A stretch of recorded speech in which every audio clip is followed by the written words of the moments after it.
already have the blueprint, now it's time to pick up the damn pen. This isn't about waiting for clarity, permission, or even the right moment. This is about rewriting the rules that you've outgrown. It's about becoming the author of your own life and refusing to live inside a story that was never written for the version of who's ready to rise. If you've ever felt behind, overlooked, or underestimated, this is the episode for you. If you've ever twisted yourself into a version of what's quote-unquote acceptable just to be liked or included, this is your permission slip to stop. Because the truth is, you're not too late. You're not too much. You're just too powerful to keep living small. And today, we stop shrinking, we stop explaining, and we start writing. Welcome to episode 71, where we are going to rewrite your story. Let's first get into the stories that you inherited. Let's start here with the stories that we didn't necessarily choose. Maybe you were taught that success has to look a certain way, that ambition makes you selfish, that speaking up makes you difficult, or that you're too sensitive, too loud, too emotional, or too intense. You carried those stories. You made yourself smaller just to fit into them, but none of those stories truly belong to you. What belief are you still carrying that you didn't even come from or that you didn't actually want to become? I want you to really think about this. I think about how many times that I have always been a bold, outspoken, natural leader. I have always taken charge, been the organizer, and far often than not, it's so damn annoying to be called too assertive or to be called a bitch or to have somebody make a comment about you when in reality, people that are speaking about you are always doing less than you. So why are we trying to take advice from people who are trying to make you smaller or make you less than you were meant to be? Real-time strategies are going down in today's podcast, and I want you to really audit your inner narrative. And I want you to write down 3 beliefs that you've internalized about who you should be. And then I want you to ask yourself, whose voice is that is leading the way? If it's not yours and what you want, then it doesn't belong in your next chapter. So now that we've acknowledged that there is a weight that we did not ask to carry, let's start talking about what it looks like to set it down and start again. This is where I'm going to help you to understand that you don't need permission to pivot. You are allowed to change. You are allowed to evolve. You are allowed to wake up and say that this version no longer fits me, and you don't have to feel bad for it. That's not being lost just because you're ready to change. That's being honest and actually fully embracing where you're going next. The world loves consistency. So do I. Consistency is king. But growth isn't linear. It's messy, it's bold, and it is inherently yours. So understand that you don't owe consistency to the past version of who you once were. You owe honesty to the present one and consistency in building and participating in the tasks that are going to enable you to become the version that you know inherently you want to become. And so in this phase of the podcast, I want you to create what I call the permission slip. I want you to write down a sentence that starts with, I give myself permission to blank. An example could be, I give myself permission to change directions without guilt. Say it out loud, feel it in your body, feel it in your soul, but tap in and don't feel like you have to explain yourself or apologize in the process. So, if you're ready to give yourself permission to change and you're ready to wholeheartedly dive into what this podcast is about, let's talk about the pressure that holds most people hostage, the god-awful timeline. Something that I have had to learn time and time again, no pun intended, is that the timeline that we thought that we were supposed to follow isn't necessarily actually what's supposed to happen in life. If I had $1 for every time I said to myself, I thought I'd be further by now. When I think about cute, naive Gina in her 20s, she thought she'd be married. She thought she'd have kids. She thought she'd be living in her hometown. But life happened, like a lot. And even though the version of the life I live now is nothing I ever thought I would have. Like, I never thought I'd be living in Tampa this long for sure. No way in hell I ever thought I was going to start this podcast. I never was going to publish the book, even though I know inherently my writing skills have always been superior. I am a fantastic storyteller, and that's not bragging. That's literally, when I think back on it, I started getting published when I was a teenager.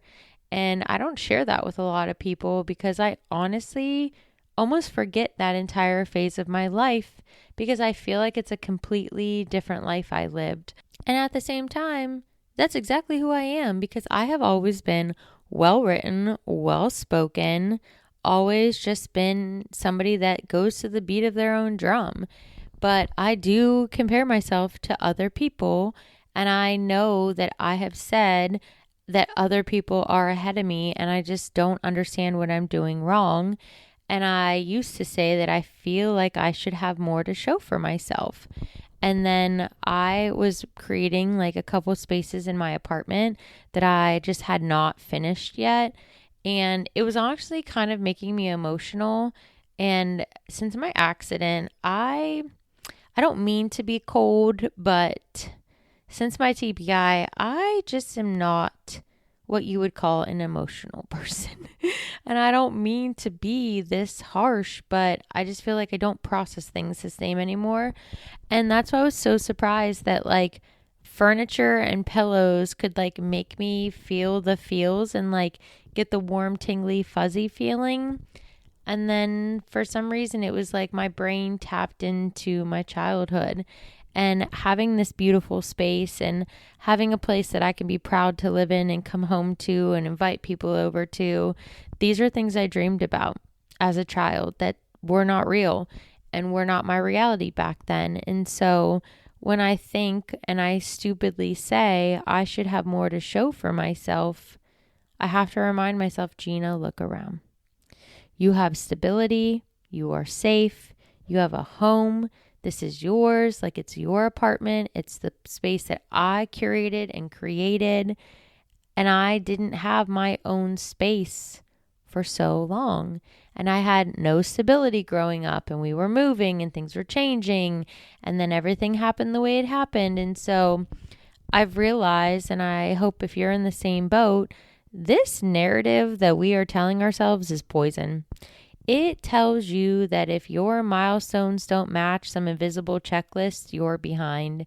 And like, let's be fully freaking honest here. Our society is poison because when somebody gets in a relationship, then it's a fast track to when are you getting engaged? You get engaged, when are you getting married? You get married, when are you having a baby? You have a baby, when are you having a second baby? No one stops to ask, are you happy? Are you healthy? Are you where you want to be? Everybody acts like this life is some goddamn checklist to make you feel worthy when the only checklist you should be following is yours that is inherently aligned with your most authentic, unapologetic self. Because Gina in her 20s and the things Gina thought she wanted to do were solely because they're the things I thought I had to do to keep up and to be societally acceptable. Now Gina's in her 30s and none of those things are things I want now. And I did a whole episode on being child-free by choice. And I know that that is a very taboo subject. I know people don't think that people can be happy alone. I know that people think that I'm going to regret some of my decisions, and I know that I won't. And I know that I won't because I may never be a mother, but I am an aunt to my friends' children. And it literally gives me so much joy. That is perfect for me. And that gives me this beautiful space to love on these little children and to be present. and to be a part of my friends and their milestones in their lives, well, I build what I'm building behind the scenes on my end, which is what I want to do with my life now. And so we oftentimes force this unrealistic checklist onto ourselves and others. But the truth is, success doesn't come on a schedule. Real growth doesn't follow a calendar, it follows you. So you have to realize that you're not behind, you are simply becoming. So if you're somebody like myself, thank God I've released my nonsense timeline. If you need to help yourself do this, I want you to take one goal that you feel quote unquote late on. And then I want you to write a new story around it. Replace I should have with I am building blank. An example, hello, I should be married now, by now. How about we flip the script and we say, I'm building a life that aligns with my values, not societal pressure. Tap into that and I promise you, you will feel better. Now, let's get honest about one of the biggest barriers to becoming who you are: shrinking yourself. We must stop shrinking to fit a story that we have outgrown. You have played small to be liked. I know, even in Tampa, and this means recently, I have limited things I've wanted to say, held my tongue, gone to events or like situational dinners and things that I had no desire to go to because I didn't want to upset people. I also didn't want to be discluded in future things. And so I have stayed quiet to keep peace far often than I feel like I should have. I've downplayed my abilities, my success, my pursuits, just so that I don't make other people feel insecure. I also do that because I feel like when you are somebody that does a lot and is just naturally somebody very driven, that there is no point that we stop and we celebrate. I just keep persevering to the next thing and I keep whatever it takes to get there, I get there. And I think because of that, and because I have been told that I'm intimidating, I have been told that people have talked about me because they're jealous. When in reality, all of these things, staying quiet, going to social events I didn't want to go to, downplaying the things I've accomplished, where did it get me? I was burnt out. I was disconnected. And because of all of it, I was misunderstood. And it kind of breaks my heart to think how long I was misunderstood living here. And then when I really took a step back after my accident and had to reevaluate my life, where it was going, what I was doing, who I was surrounding myself with, and I had to really think about the person I had become, who I was not proud of that version of her. I really did, as cliche as it sounds, have to draw a line in the sand. Like, I had to tell myself, we are done. You have survived something. You have a second chance. And I'll be damned if I keep repeating the same insane patterns that I was partaking in, thinking the outcome was ever going to change. And so I had to really tap into the fact that we do not belong in rooms where we have to pretend.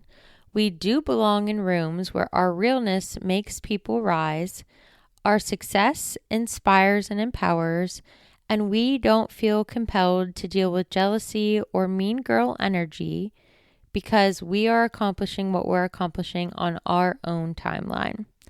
So, if you are ready, now is the time to unsubscribe from your old identity. Think of one way that you've been shrinking yourself, saying yes when you mean no, apologizing for your ambition, or hiding your truth. Now, just once this week, I want you to do the opposite. I want you to take up space. I want you to say what needs to be said. And I don't want you feeling bad because you are doing more than those around you. It's time to stop shrinking And in order to stop shrinking, you need to start speaking, not louder, just more clearly. Owning your voice, even when it shakes, is something that takes time. Full disclosure, I literally for years wanted to do this podcast and didn't because I was so terrified. You don't have to be loud to be powerful. You just have to be real. Your voice, it matters. Your boundaries, they matter. Your no is sacred and you don't have to explain it. Quiet confidence, which we did an entire podcast episode on this, disrupts more than performative power ever will. If you're new to the pod, we did episode 67 called Quiet Confidence, How to Lead Without Losing Yourself. And if you are in a position of leadership or struggling with your leadership or the people in leadership around you, I feel like it's a really good episode to listen to because far often than not, people think that being louder or being more outspoken somehow solidifies their leadership, when in reality, I think it just makes them look stupid. And so what I've learned is that being quiet speaks volumes, and using your voice in small ways really does become effective while also maintaining your peace. So that might mean saying no without over-explaining yourself. It might mean posting something honest online, not to be rude or be snarky. It also might mean that you literally are quiet. Something that I started doing after my accident, not only because word finding is so hard and I lose my train of thought when I look at people. So something I learned in TBI rehab is I will look away from somebody when I'm speaking to them because that is how my brain is trying to work something, like kind of work the system out and continue the sentence by putting all the words together. And I lose my train of thought less when I'm not looking at people when I'm talking to them. And I have to forewarn people when they're new that I do that, not because I'm not paying attention to you, but because if I look at you, I can't remember what I'm saying. But something I've done because I think having a TBI, not that I think I know, you can become extremely irritable. And I've come a long way. Like, I don't snap nearly as much anymore, and I'm very grateful for that because that was such a difficult time. And I used to just cry because you couldn't control your emotions, and that is typical for a TBI. But something I've learned because I was still having to work as I was working through this and be around other people is that I choose to be quiet. So when I don't know what to say or I'm getting upset and I know if I say something, it's going to be mean, and I don't mean to be mean. I just know that when I get extremely frustrated or overwhelmed, my sentences get a very stern, direct nature. I'm a very direct person in general. I am a no bullshit person. I don't sugarcoat things. I don't have time to handhold in my life. So I say what needs to be said and I keep it moving. But there is a way to do it respectfully, and I don't want to disrespect somebody even if I don't like them. I never want to make people feel bad just because I may not like that person. And so what you might have to ask yourself is that the thing you're going to need to say, you have to say it without guilt. So in order to do this, you're probably going to have to start small, but you have to start. So when you think about this kind of real life, real time strategy here, think this week, where do you need to say no? What is something that you don't want to do, isn't your job to do, or shouldn't have to do, and don't do it? Just say no. Set your boundary, hold it firm, hold it tight, and keep it moving. Because at the end of the day, most of the times that we are overextending ourselves, we don't know those people's shit. We don't. We're doing a job. We're doing what we need to do. We're doing the best we can at what we're doing. Damn well, are you doing a good job? Are you doing everything you're supposed to be doing? Are you doing everything you're supposed to be doing the way you're supposed to be doing it?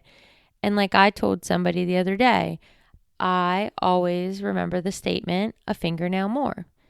And when I end my crazy day, whether it's a 12, 14, or 16-hour workday, there's no day less than 12 anymore. When I kind of reevaluate what I did, what I didn't get done, I ask myself, Gina, could you have done a fingernail more? And if I couldn't have, then that is my standard in knowing to be happy and to be confident and truly content in what I did accomplish in that day.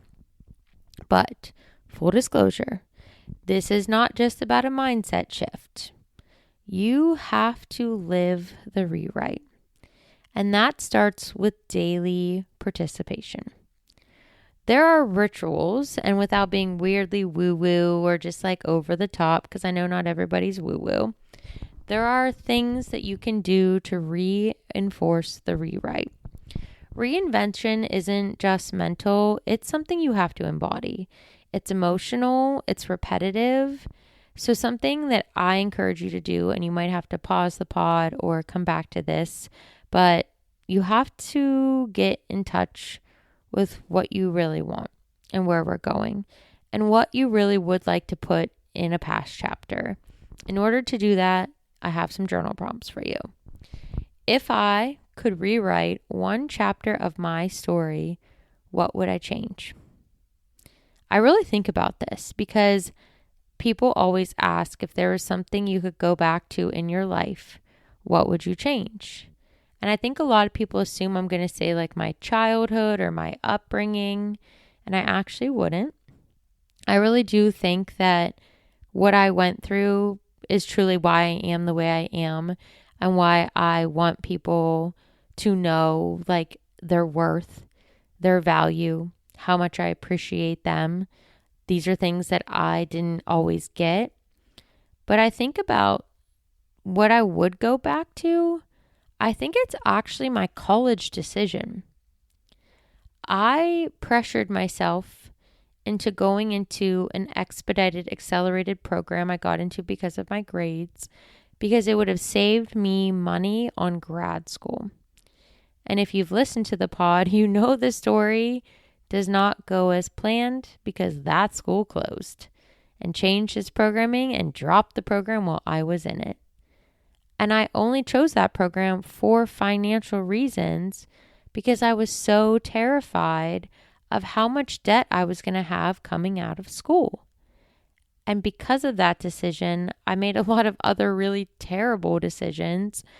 And a lot of things blew up and fell apart and were not honestly great scenarios I would want to relive. But at the same time, I think about it, if I didn't go all through all of that, I don't think it would have given me the resilience I had and the confidence I had to become a traveling therapist right after school and to just move all over on my own, not knowing anybody anywhere I went. So I think, what would life be like if we really could rewrite one chapter of our story? What would change? And then how would that change all of the things that came after it? The second journal prompt I have for you is something that I've thought about a lot, and it's in my book, The Badass Blueprint. But I want you to write a journal prompt on who are you becoming? I really want you to think about this. Like, really sit with yourself. Obviously, it's really something like I like sitting on my balcony patio when I'm writing journal entries, or sitting at the beach or by water. Nature just grounds you. But I really want you to think about who you're becoming. And I'll share a little bit of mine. Because as we talked about earlier in this episode, I thought I would be one person. Now I'm a different person.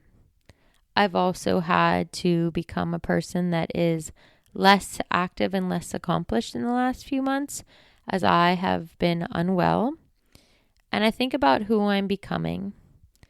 And I love that I'm becoming somebody that is so solidified in their actions and in their efforts and in their grind that even when we'll talk about, this is like funny now, haha, not really like haha funny, but like funny is if I would have had the financial situations, the hiccups that I've endured in these last couple months, even 2 years ago, I would have lost my shit.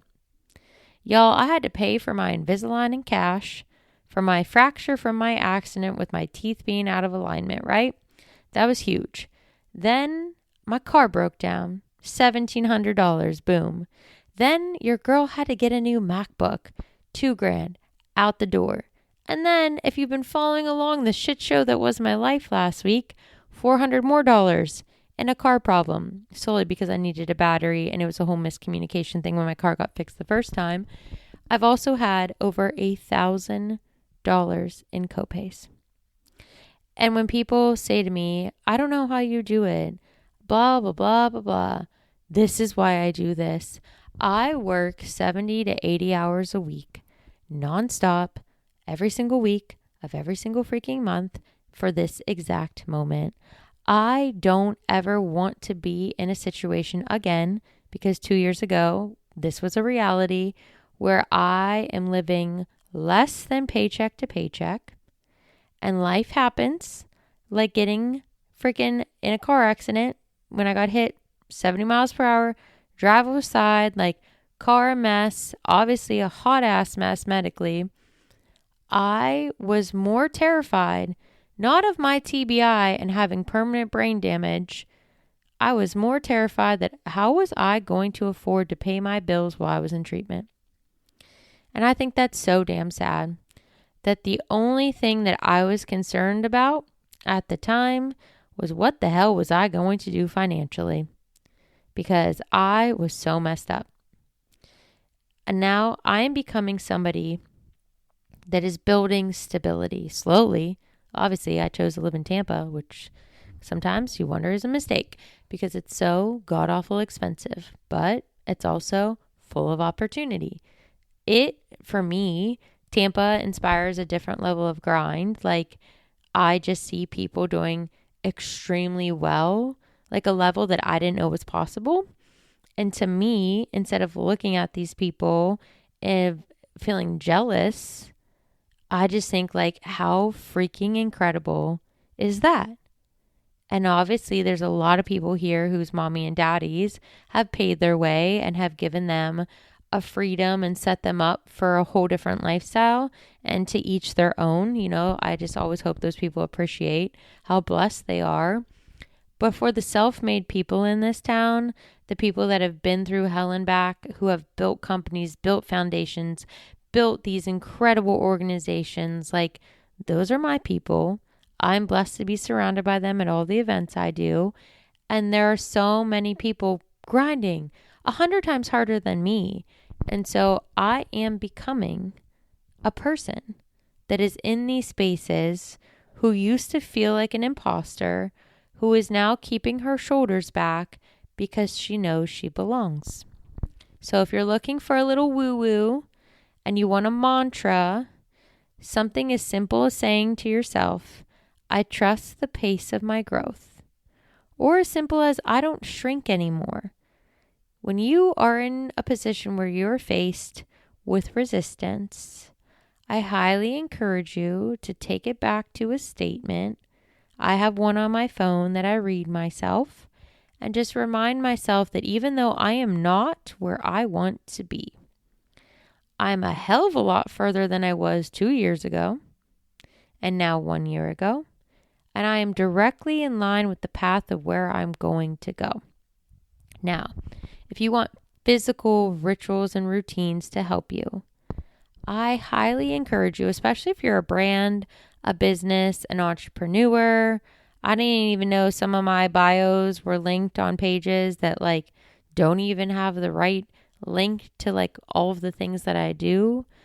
Go back and edit your bios and delete ones or posts or things, not because you're ashamed of them, but because they no longer reflect who you are. Speak your truth out loud. And do this even if your voice shakes, because this is who you're becoming. Lastly, dress, walk, talk, and act like the person who already owns their own voice.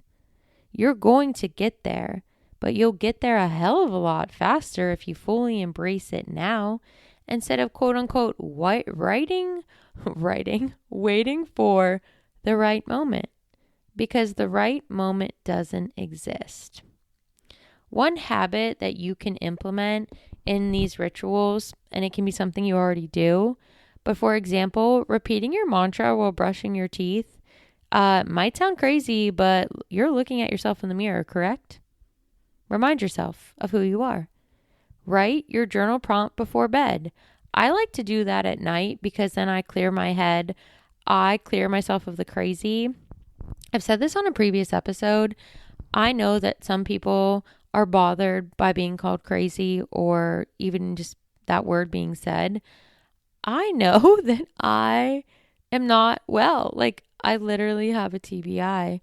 I also know that I've been through hell and back. I know that I am the way I am, but it's not sane all the time. But when I go to bed and I get all these crazy thoughts out, meaning like the imposter syndrome, the disappointment, because most of the time lately, because I've been so unwell, I'm not working out. So then I beat myself up that I feel like I'm the out of shape trainer. Like, these are they're narratives and lies we're telling ourselves that no one else is saying, but we keep giving ourselves life to these and believing these scenarios, and they don't even exist. So I like to do this before bed because I clear my head and then I sleep. And I just feel like I sleep better for doing it. You really have to embrace rituals that are going to anchor your transformation.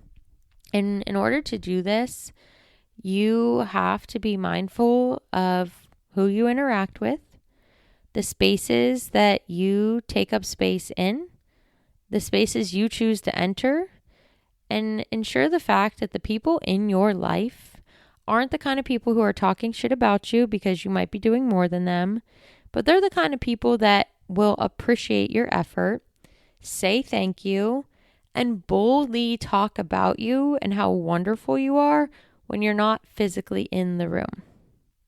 So now, this is how we write our comeback chapter. We are not starting over. There is no reason to start over. That is why I hate the new year, new you shit. Like, there's nothing wrong with the previous versions of yourself. You're not going to get to where you are in 6 months, missing the last 6 months. We are starting from power, though. We are not broken. We are not behind. We are not asking for too much. We are just finally refusing to accept less than we deserve. So, I want you to be bold. I want you to be honest. I want you to be powerful. And I want you to be your own damn author. And P.S., stop giving co-writing credit to people who never had the vision and don't know you well enough to even have an opinion about you or where you're going. So it's time to declare your comeback. Say it out loud, say it proud. This is the chapter where I rise. I'm no longer available for anything that waters me down. Write it on a sticky note, make it your phone wallpaper, say it until you inherently believe it, know it, and make it come true. Now, if this episode spoke to you, share it, screenshot it, tag me. You can tag Gina Marie Fit, you can tag the Unfiltered Trainer. Tell the world what rule you're going to rewrite. And if you haven't already, hit the subscribe button on Apple, Spotify, or YouTube, and do your girl a favor. Takes like two minutes. Leave a 5-star review so that the message can keep rising, the podcast can keep growing, and we can keep reaching more people who need this kind of support in their life.